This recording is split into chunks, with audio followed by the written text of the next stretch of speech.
ಪ್ರಿಯ ನಿರೀಕ್ಷಕರೇ, ನಮಸ್ಕಾರ. ಬೀರ್ಬಲ್ನ ವಿಶೇಷ ಕಾರ್ಯಕ್ರಮಕ್ಕೆ ಆತ್ಮೀಯವಾದ ಸ್ವಾಗತ.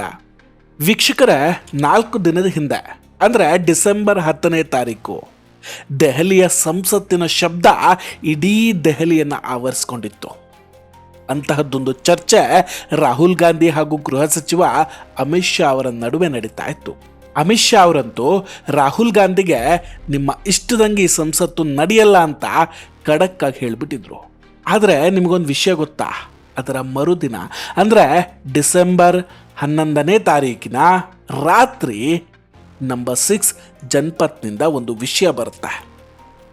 ಅದೇ ದಿನ ರಾತ್ರಿ ಜನಪಥ್ನ ನಂಬರ್ 6 ನಿವಾಸದಲ್ಲಿ ರಾಹುಲ್ ಗಾಂಧಿಯವರು ಒಂದು ಪಾರ್ಟಿಯಲ್ಲಿ ಭಾಗವಹಿಸಿದರು. ಇಂಟ್ರೆಸ್ಟಿಂಗ್ ಏನು ಗೊತ್ತಾ? ಆ ಪಾರ್ಟಿಯಲ್ಲಿ ಕೆಲ BJP ಸಂಸದರು ಕೂಡ ಇದ್ದರು. ಅಲ್ಲದೆ ಗೌತಮ್ ಅದಾನಿ ಕೂಡ ಪಾಲ್ಗೊಂಡಿದ್ರು. ಯಾವುದು ಹಾಗಾದರೆ ಆ ಪಾರ್ಟಿ? BJP ಸಂಸದರು ಅಲ್ಲಿಗೆ ಯಾಕೆ ಹೋಗಿದ್ರು? ಅದಾನಿ ಹಾಗೂ ರಾಹುಲ್ ಗಾಂಧಿ ನಡುವೆ ಅಲ್ಲಿ ಚರ್ಚೆ ನಡೀತಾ? ಇದೆಲ್ಲದ್ರ ಬಗ್ಗೆ ಡೀಟೇಲ್ ಆಗಿ ಮಾತಾಡ್ತಾ ಹೋಗ್ತೀನಿ. ವಿಡಿಯೋವನ್ನು ಕೊನೆವರೆಗೂ ಕೂಡ ಮಿಸ್ ಮಾಡದೆ ನೋಡಿ.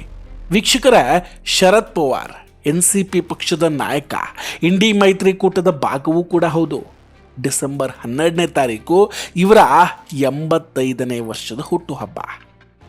ಸೊ ಮಗಳಾದಂತಹ ಸುಪ್ರಿಯಾ ಸುಳೆ ಅವರು ದೆಹಲಿಯಲ್ಲಿ ಒಂದು ಡಿನ್ನರ್ ಪಾರ್ಟಿಯನ್ನು ಆಯೋಜನೆ ಮಾಡಿದ್ರು.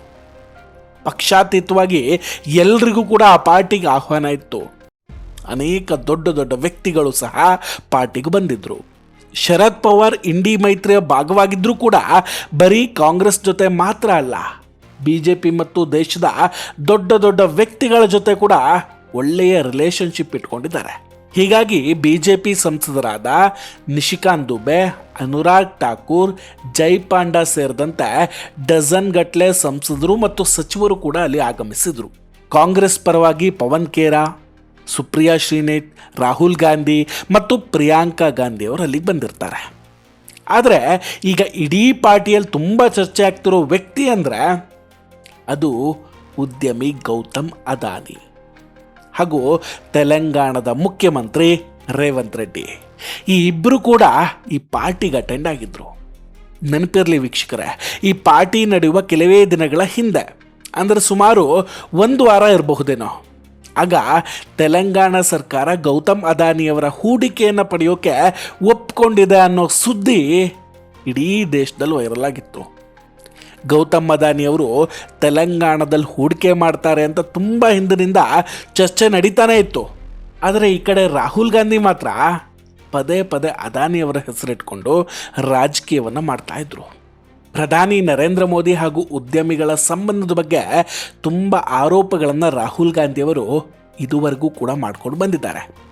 ಹೀಗಾಗಿ ಅದಾನಿಯವರು ತಮ್ಮ ಈ ಹೂಡಿಕೆಯನ್ನು ತಡೆ ಹಿಡಿದಿದ್ರು.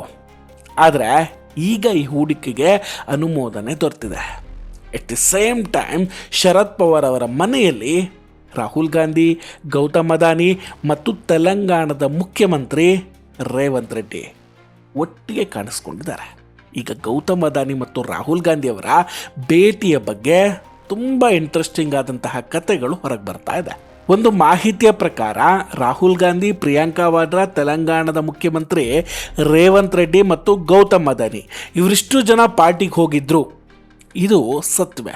ಆದರೆ ಒಂದಷ್ಟು ಜನ ರಾಹುಲ್ ಗಾಂಧಿ ಮತ್ತು ಗೌತಮ್ ಅದಾನಿಯವರ ಭೇಟಿ ಆಗಲಿಲ್ಲ ಅಂತ ಹೇಳ್ತಾರೆ. ರಾಹುಲ್ ಗಾಂಧಿಯವರು ಗೌತಮ್ ಅದಾನಿ ಪಾರ್ಟಿಯಿಂದ ಹೊರಟು ಹೋಗಿದ್ದಾರಾ ಅಂತ ವಿಚಾರಿಸಿದ ನಂತರವೇ ಅವ್ರು ಹೋಗಿದ್ದು ಕನ್ಫರ್ಮ್ ಆದಮೇಲೆ ಪಾರ್ಟಿಗೆ ಬಂದಿದ್ದಾರೆ ಅಂತಲೂ ಹೇಳ್ತಾರೆ.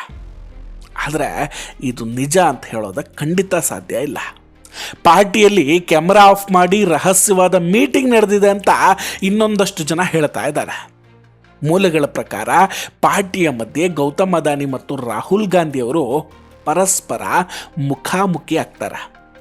ಈ ಟೈಮಲ್ಲಿ ಇಬ್ಬರ ನಡುವೆ ಒಂದಷ್ಟು ಮಾತುಕತೆ ನಡೆದಿತ್ತು. ಇಬ್ಬರ ನಡುವೆ ಶೇಕ್ ಹ್ಯಾಂಡ್ ಕೂಡ ಆಗುತ್ತೆ. ಈ ದೃಶ್ಯವನ್ನು ಯಾವುದೇ ಕ್ಯಾಮ್ರಾ ಸೆರೆ ಹಿಡಿಯದಂತೆ ನೋಡಿಕೊಳ್ಳುವಂತಹ ಸಂಪೂರ್ಣ ಜವಾಬ್ದಾರಿಯನ್ನು ಸುಪ್ರಿಯಾ ಶ್ರೀನೇತ್ ಅವರು ತೆಗೆದುಕೊಂಡಿದ್ರಂತೆ. ಇದು ಖಾಸಗಿ ಪಾರ್ಟಿಯಾಗಿದ್ದು ರಾಜಕೀಯ ಆಗಬಾರ್ದು ಅನ್ನೋ ಕಾರಣಕ್ಕೆ ಅಲ್ಲಿ ಯಾರಿಗೂ ಕೂಡ ಫೋಟೋಗಳನ್ನು ತೆಗೆದುಕೊಳ್ಳೋದಕ್ಕೆ ಅವಕಾಶವನ್ನು ಕೊಟ್ಟಿರಲಿಲ್ಲ. ಹೀಗಾಗಿ ಆ ಕ್ಷಣವನ್ನು ಸೆರೆ ಹಿಡಿಯೋಕೆ ಯಾರಿಗೂ ಆಗಿರಲಿಲ್ಲ. ಆದರೆ ಅದಾನಿ, ರಾಹುಲ್ ಗಾಂಧಿ ಮತ್ತು ತೆಲಂಗಾಣದ ಮುಖ್ಯಮಂತ್ರಿ ರೇವಂತ್ ರೆಡ್ಡಿ ಮೂರು ಕೂಡ ಒಂದೇ ಫ್ರೇಮ್ನಲ್ಲಿ ನಿಂತು ಮಾತನಾಡಿದ್ದು ಖಚಿತ ಅಂತ ಹೇಳಲಾಗ್ತಾ ಇದೆ. ರಾಜಕೀಯ ಹೇಗಿರುತ್ತೆ ನೋಡಿ. ರಾಹುಲ್ ಗಾಂಧಿ, ಗೌತಮ್ ಅದಾನಿ ಅನ್ನೋ ಹೆಸರನ್ನು ಬಳಸ್ಕೊಂಡು ಪ್ರಧಾನಿ ನರೇಂದ್ರ ಮೋದಿ ಅವರ ರಾಜೀನಾಮೆಯನ್ನು ಒತ್ತಾಯಿಸ್ತಾರೆ. ಮೋದಿ ಸರ್ಕಾರವನ್ನು ಉರುಳಿಸುವ ಬಗ್ಗೆ ಕೂಡ ಮಾತಾಡ್ತಾರೆ.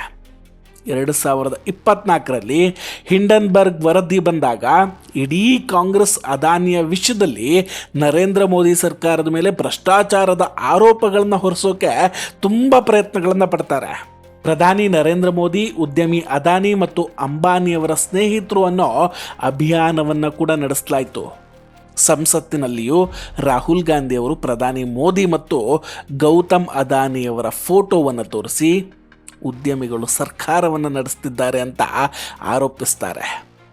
ಇಲ್ಲಿ ರಾಹುಲ್ ಗಾಂಧಿಯವರ ಎರಡು ಮುಖಗಳು ಎದ್ದು ಕಾಣ್ತಾ ಇದೆ. ಒಂದು ಮುಖದಲ್ಲಿ ಅವರು ಕೇಂದ್ರ ರಾಜಕೀಯದಲ್ಲಿ ಅದಾನಿ ಮತ್ತು ಅಂಬಾನಿ ವಿರುದ್ಧ ನಿರಂತರವಾಗಿ ವಾಗ್ದಾಳಿ ನಡೆಸ್ತಾರೆ ಮತ್ತು ಸರ್ಕಾರದೊಂದಿಗೆ ಹೊಂದಾಣಿಕೆ ಮಾಡಿಕೊಂಡಿದ್ದಾರೆ ಅಂತ ಆರೋಪಿಸ್ತಾರೆ. ಆದರೆ ಇನ್ನೊಂದು ಮುಖದಲ್ಲಿ ಕಾಂಗ್ರೆಸ್ ಸರ್ಕಾರ ಇರುವಂತಹ ರಾಜ್ಯಗಳಲ್ಲಿ ಅದಾನಿ ಅವರಿಂದ ಹೂಡಿಕೆಯನ್ನು ಮಾಡಿಸ್ಕೊಳ್ತಾರೆ. ರಾಹುಲ್ ಗಾಂಧಿಯವರು ಉದ್ದೇಶಪೂರ್ವಕವಾಗಿ ಅಂಬಾನಿಯವರ ಮಗನ ಮದುವೆಗೂ ಹೋಗಿರಲಿಲ್ಲ. ಯಾಕಂದರೆ ಅವರು ದೇಶದಲ್ಲಿ ಈ ಇಬ್ಬರು ಉದ್ಯಮಿಗಳ ಬಗ್ಗೆ ತುಂಬ ಅಪಪ್ರಚಾರ ಹಾಗೂ ಸುಳ್ಳಿನ ಬಲೆಯನ್ನು ಹೆಣೆದುಬಿಟ್ಟಿದ್ರು. ಹಾಗಿರೋವಾಗ ತಾವಾದರೂ ಹೇಗೆ ಅದಾನಿ ಹಾಗೂ ಅಂಬಾನಿಯವರೊಂದಿಗೆ ಕಾಣಿಸ್ಕೊಳ್ಳೋಕ್ಕಾಗತ್ತೆ ಹೇಳಿ? ಇದನ್ನು ರಾಹುಲ್ ಗಾಂಧಿ ತುಂಬ ಚೆನ್ನಾಗಿ ಮೇಂಟೈನ್ ಮಾಡ್ತಾ ಇದ್ದಾರೆ ನೋಡಿ. ಇಲ್ಲಿ ತೆಲಂಗಾಣದ ಮುಖ್ಯಮಂತ್ರಿ ರೇವಂತ್ ರೆಡ್ಡಿ ಅವರೇ ಶರದ್ ಪವಾರ್ ಅವರ ಪಾರ್ಟಿಯಲ್ಲಿ ರಾಹುಲ್ ಗಾಂಧಿ ಮತ್ತು ಗೌತಮ್ ಅದಾನಿಯವರ ಭೇಟಿಯನ್ನು ಏರ್ಪಡಿಸಿದ್ರಂತೆ. ಶರದ್ ಪವಾರ್ ಅವರೇ ಈ ಸಭೆಯ ಪ್ರಮುಖ ನಿರ್ದೇಶಕ. ಇದು ಖಾಸಗಿ ಹುಟ್ಟುಹಬ್ಬದ ಪಾರ್ಟಿ ಆಗಿರೋದ್ರಿಂದ ಮಾಧ್ಯಮ ಆಗಲಿ ಅಥವಾ ರಾಜಕಾರಣಿಗಳಾಗಲಿ ಪ್ರಶ್ನೆ ಮಾಡೋದಿಲ್ಲ. ಸೊ ಇದೇ ಅವಕಾಶವನ್ನು ಬಳಸ್ಕೊಂಡ್ರು ಅಷ್ಟೇ. ಈ ಮೀಟಿಂಗ್ ರಾಹುಲ್ ಗಾಂಧಿಗೆ ತುಂಬ ಇಂಪಾರ್ಟೆಂಟ್ ಆಗಿತ್ತು ನೋಡಿ. ಕಾಂಗ್ರೆಸ್ ಆಡಳಿತ ಇರುವಂತಹ ರಾಜ್ಯಗಳಲ್ಲಿ ಯಾವ ಉದ್ಯಮಿಗಳು ಕೂಡ ಬಂದು ಹೂಡಿಕೆ ಮಾಡೋದಕ್ಕೆ ಮುಂದಾಗ್ತಾ ಇಲ್ಲ.